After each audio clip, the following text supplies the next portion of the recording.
Hello నమస్తే welcome back to my YouTube channel వేసి paradise. I am Gajavalli Sai Sahithi. ఈరోజు new year స్పెషల్గా కండెన్స్డ్ మిల్క్ కేక్ ఎలా చేసుకోవాలో చూపించబోతున్నాను. దానికంటే ముందు advance happy new year to all. నేను ఇప్పుడు చూపించబోయే కేక్ రెసిపీ 5 ఇంగ్రీడియంట్స్తో చాలా సింపుల్ అండ్ టేస్టీగా చేసుకోవచ్చు.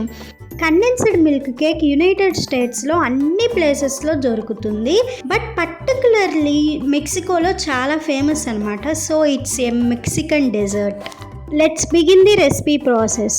ముందుగా స్టవ్ మీద ఏదైనా ఒక మందపాటి పాత్రను పెట్టుకొని అందులో ఇసుక కానీ ఉప్పు కానీ వేసుకొని ఈవెన్గా స్ప్రెడ్ చేసుకొని దానిపైన ఒక స్టాండ్ పెట్టి మూత పెట్టి 10 minutes లో ఫ్లేమ్ మీద ప్రీ హీట్ చేసుకోవాలి. ఇన్ కేస్ మీరు ఓవెన్ యూస్ చేస్తున్నట్లు అయితే 180 degrees Celsius మీద 10 minutes ప్రీ హీట్ చేసుకోవాలి.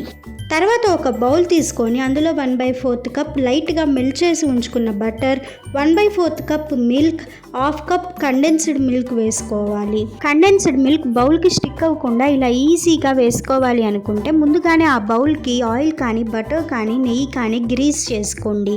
ఇక్కడ చూపిస్తున్న విధంగా 3 ఇంగ్రీడియంట్స్ బాగా మిక్స్ అయ్యేలాగా విస్క్ చేసుకోవాలి. ఈ స్టేజ్లో మనం ఎంత బాగా మిక్స్ చేసుకుంటే కేక్ అంత సాఫ్ట్గా వస్తుందని గుర్తుంచుకోండి. నెక్స్ట్ ఇందులో 3/4 కప్ మైదా వేసుకోవాలి. మీరు దీని ప్లేస్లో గోధుమ పిండి అయినా యూస్ చేసుకోవచ్చు. తర్వాత 1 teaspoon బేకింగ్ పౌడర్ వేసుకొని బాగా మిక్స్ చేసుకోవాలి. మీకు బేకింగ్ పౌడర్ అవైలబుల్లో లేకపోతే 1/2 teaspoon బేకింగ్ సోడా యూస్ చేసుకోవచ్చు. ఇప్పుడు కన్సిస్టెన్సీని అడ్జస్ట్ చేసుకోవటానికి 3 to 4 tablespoons మిల్క్ యాడ్ చేసుకోండి. ఇప్పుడు కట్ అండ్ ఫోల్డ్ మెథడ్ని యూజ్ చేసి కేక్ బ్యాటర్ని మిక్స్ చేసుకోండి.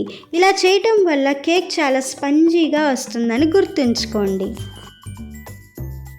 ఇప్పుడు మీకు నచ్చిన ఏదో ఒక కేక్ టిన్ కానీ మౌల్డ్ కానీ తీసుకొని దానికి బటర్ కానీ నెయ్యి కానీ ఆయిల్ కానీ గ్రీస్ చేసుకొని దానిపైన బటర్ పేపర్ వేసుకొని మళ్ళీ ఆయిల్ కానీ నెయ్యి కానీ బటర్ కానీ గ్రీస్ చేసుకొని రెడీగా ఉన్న బ్యాటర్ని ట్రాన్స్ఫర్ చేసుకొని ఇలా ట్యాప్ చేసుకోవాలి. మీ దగ్గర బటర్ పేపర్ అవైలబుల్లో లేకపోతే గ్రీస్ చేసుకున్న తర్వాత మైదాని డస్ట్ చేసుకుంటే సరిపోతుంది.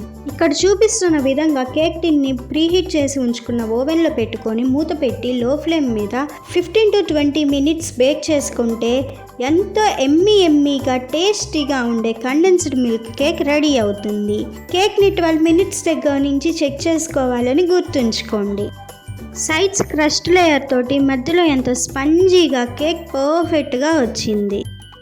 ఇప్పుడు కేక్ని కొంచెం డెకరేట్ చేసుకుందాం రండి. న్యూ ఇయర్ కోసం కాబట్టి happy new year word and పైనుంచి కొన్ని డార్క్ చాకో చిప్స్ తోటి స్ప్రింకిల్ చేసుకుంటే అద్దరిపోయే న్యూ ఇయర్ కేక్ ఇంట్లోనే రెడీ అవుతుంది. జనరల్గా అయితే కండెన్స్డ్ మిల్క్ కేక్ని దేనితో గార్నిష్ చేయకుండా డైరెక్ట్గా సర్వ్ చేస్తారు. కేక్ చల్లారిన తర్వాత ఎలా డీమోల్డ్ చేసుకోవాలో ఆల్రెడీ నా ప్రీవియస్ కేక్ వీడియోస్లో చూపించాను. చూడాలనుకుంటే లింక్స్ డిస్క్రిప్షన్లో ఉంటాయి, వెంటనే వెళ్ళి చూసేయండి. అండ్ ఫైనల్లీ చూడండి ఎంత స్పంజీగా బౌన్సీగా ఉందో కేక్. ఈ న్యూ ఇయర్కి కెఫే స్టైల్లో ఇలా కేక్ని ట్రై చేసి చూడండి. 5 ఇంగ్రీడియంట్స్తో ఇంత మంచి టేస్ట్ వస్తుందా అని మీరే షాక్ అయిపోతారు. నేను చెప్పిన మెజర్మెంట్స్లో కండెన్స్డ్ మిల్క్ కేక్ని బేక్ చేస్తే ఎంజాయ్ చేస్తారు.